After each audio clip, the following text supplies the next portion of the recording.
Hello student, आज के इस वीडियो के अंदर हम डिस्कस करेंगे डाइलेक्ट्रिक पोलराइजेशन। 12th क्लास से रनिंग में थी इलेक्ट्रोस्टैटिक्स, उसी से डिस्कस करते हैं आज डाइलेक्ट्रिक पोलराइजेशन। ठीक है, तो सबसे पहले हम डिस्कस करेंगे डाइलेक्ट्रिक के बारे में, उसके बाद हम डिस्कस करते हैं हाउ इट कैन पोलराइज।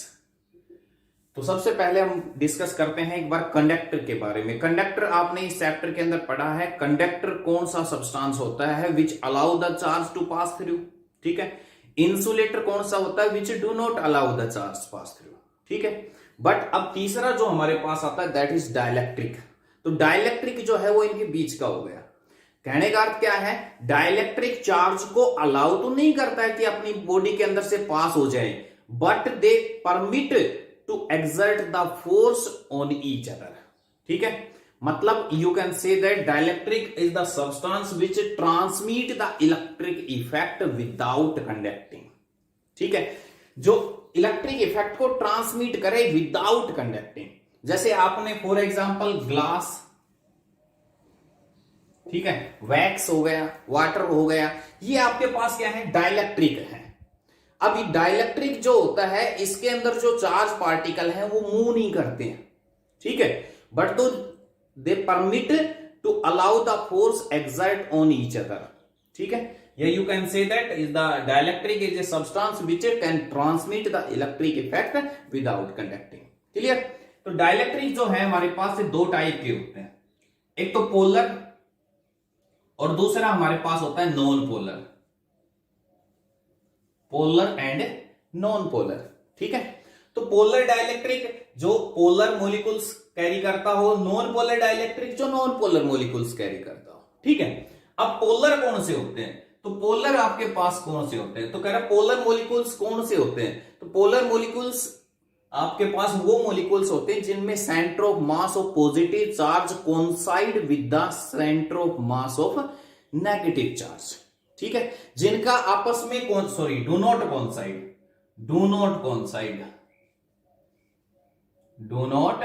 कॉन्साइड।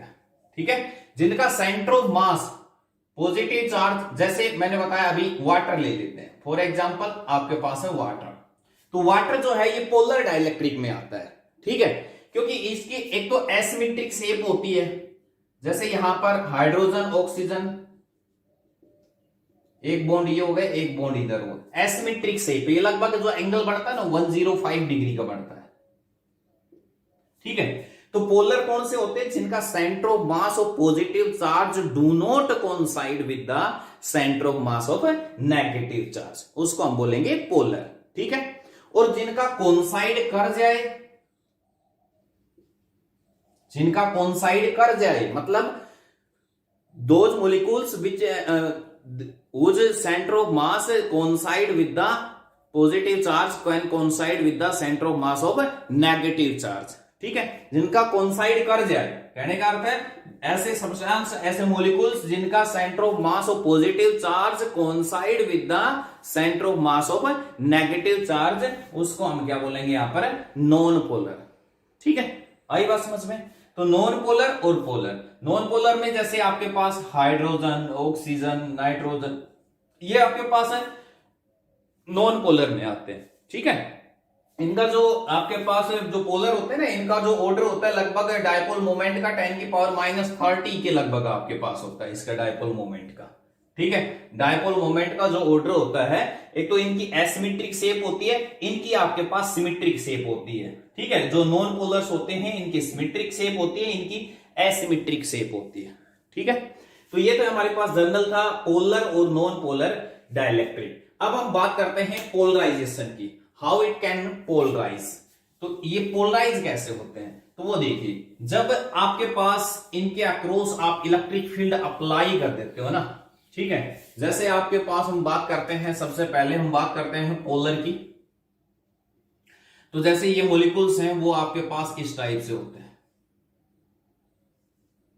ठीक है, पॉजिटिव नेगेटिव इस टाइप से। ठीक है, अब ये मॉलिक्यूल्स कैसे हैं, पोलर है। लेकिन जैसे ही इनके अक्रॉस आपने, अभी फिलहाल ये मान के चलो इनके अक्रॉस इलेक्ट्रिक फील्ड क्या है, 0 है, लेकिन जैसे आपने इनके अक्रॉस इलेक्ट्रिक फील्ड अप्लाई कर दिया ना, तो ये आपके पास एक ऑर्डर के अंदर अरेंज हो जाते हैं। ठीक है, समझ गए बात को? जैसे आपने मान लो इलेक्ट्रिक फील्ड अप्लाई कर दिया इस साइड से,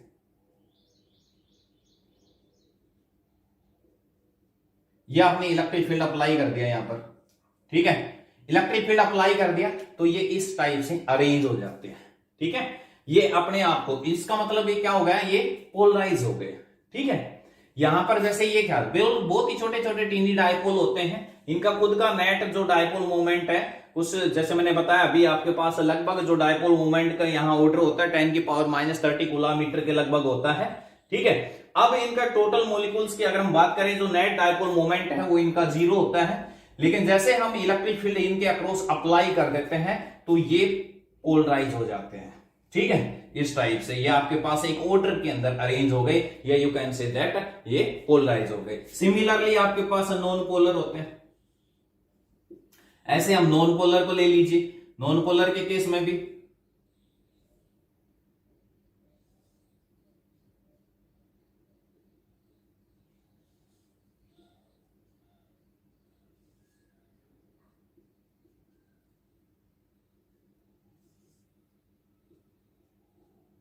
ठीक है, ऐसे होते हैं। यहां पर भी इलेक्ट्रिक फील्ड अप्लाई करने से पहले ऐसे होते हैं, लेकिन जैसे ही इनके अक्रॉस इलेक्ट्रिक फील्ड आप अप्लाई कर देते हो तो ये सिमिलरली जैसे ये थे ना आपके पास, ऐसे ही ऑर्डर के अंदर अरेंज हो जाते हैं। ठीक है, ये आपके पास यहां पर आपने इलेक्ट्रिक फील्ड अप्लाई कर दिया इस साइड से, ठीक है, तो ये आपके पास एक ऑर्डर के अंदर अरेंज हो गए। ठीक है, या यू कैन से दैट ये पोलराइज हो गए।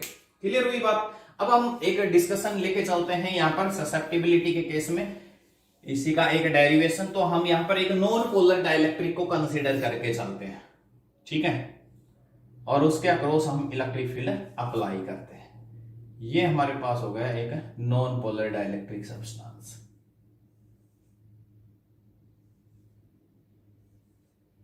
और इसके अक्रॉस आपने ये इलेक्ट्रिक फील्ड अप्लाई कर दिया, ये हमने इलेक्ट्रिक फील्ड अप्लाई कर दिया।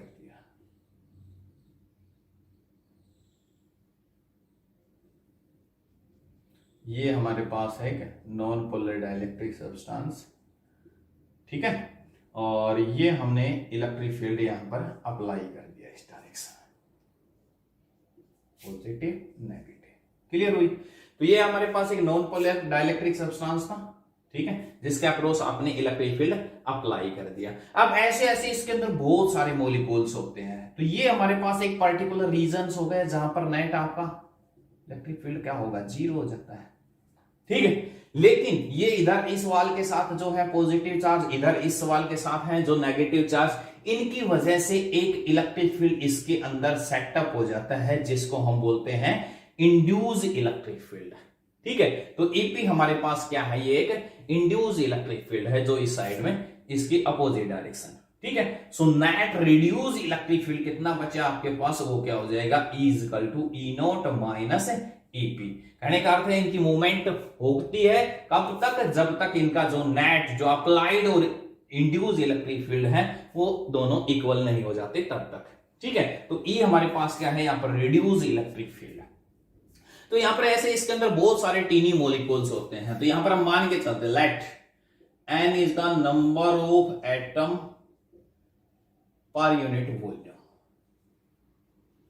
ठीक है, तो प्रत्येक जो है आपके पास एक टीनी डायपोल की तरह बिहेव करता है, जिसका dipole moment P equal to क्या हो जाएगा, Q इंटू में x। हमने इनके बीच की डिस्टेंस ऑफ सेपरेशन मान लिया। ठीक है, दोनों चार्ज के बीच की डिस्टेंस को क्या नाम दे दिया आपने, x। क्लियर हुई बात? तो टोटल जो पोलराइजेशन डेंसिटी की अगर मैं बात करूं, P is capital P is known as the polarisation density. ठीक है, total dipole moment per unit volume. तो टोटल पोलराइजेशन डेंसिटी हमारे पास क्या हो जाएगी, n इंटू में P। ठीक है, तो अगर हम बात करें पोलराइजेशन डेंसिटी, क्या ये पोलराइजेशन डेंसिटी क्या होती है, total dipole moment per unit volume. ठीक है, तो पोलराइजेशन डेंसिटी क्या हो जाएगी, P equal to n into P. कितने मॉलिक्यूल्स हैं, एक का डायपोल मोमेंट क्या है, स्मॉल p, कितने हैं n, उनसे मल्टीप्लाई कर दिया, टोटल डायपोल मोमेंट आ गया आपके पास।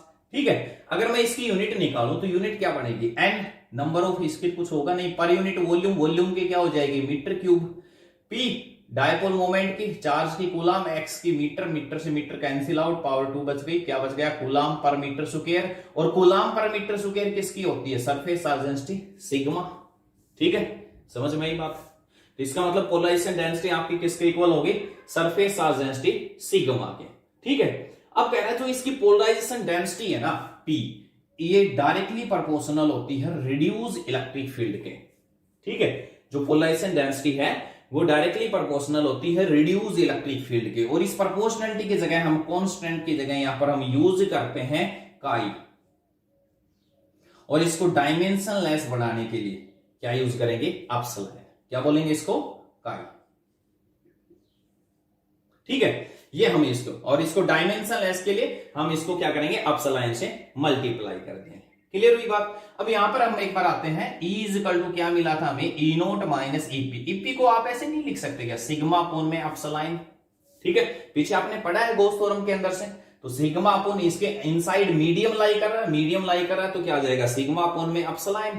ठीक है, जो नेट इलेक्ट्रिक फील्ड होगा आपके पास यहां पर इसके इनसाइड हम बात करें तो क्या हो जाएगा, सिग्मा अपोन में एप्सिलॉन। और सिग्मा हमारी किसके इक्वल है, पी के इक्वल है, तो E इक्वल टू क्या आ गया, ई नोट माइनस सिग्मा की जगह आपने रख दिया पी पोलराइजेशन डेंसिटी अपोन में एप्सिलॉन, और पोलराइजेशन डेंसिटी आपकी किसके इक्वल है, तो E इक्वल टू क्या आ गया, E naught minus P, P किसके इक्वल है, epsilon chi E over epsilon, epsilon से एप्सिलॉन कैंसिल आउट, क्या मिला आपको, E equal to E naught minus E into में काई। ठीक है, इसको इस साइड में ले आओ, तो E प्लस में chi E is equal to E naught, E को कॉमन ले लीजिए, क्या मिला 1 प्लस में ससेप्टिबिलिटी बोलते हैं इसको, chi is equal to E not.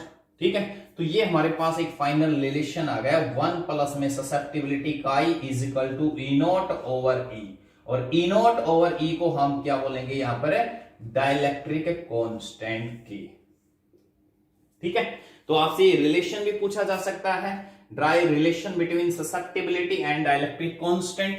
तो ये था आज का टॉपिक आपका डाइलेक्ट्रिक पोलराइजेशन। जो डाइलेक्ट्रिक स्ट्रेंथ होती है वो 10% होती है आपके पास इलेक्ट्रिक फील्ड की। ठीक है, थैंक्स।